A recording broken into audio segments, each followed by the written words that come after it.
mà bóng ôn miền nào cây mà bé plai pring mới nhom mót đào khai pring túm á đào mau sầm rã miền nông kia sầm rã tây nông kia đào tua sạ cây tăng cái đào ngay trăng nâng mong hà xôแต่mauมันดับปินดับไปอะไรนะนี่mauมวยcái đào ngay trăng chay mong นี่เนี่ยต่างគ្នាបើម្នាក់ពាក់មួកពាក់អាវកក្អមពាក់អាវក្រៅពាក់ស្នំដៃនឹងឃ្លុំឃ្លុំយូរតែមានទាំងនឹងគិតអីដឹងគិតអីទៅកដា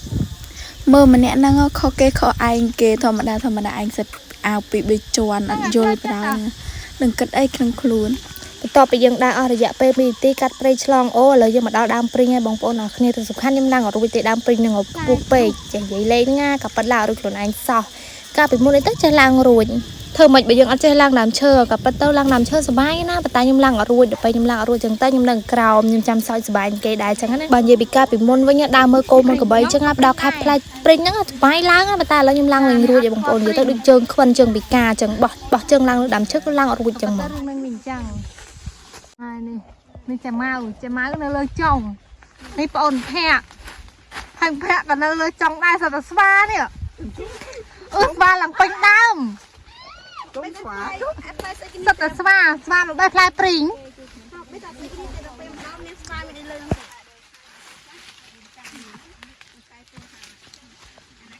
ផ្លែល្អមែនសុំមើលផ្លែនេះ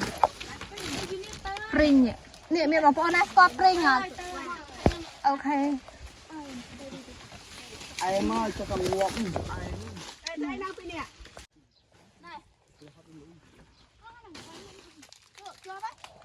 ស្វាអូយស្វាឡើង3ស្វា3 4នេះ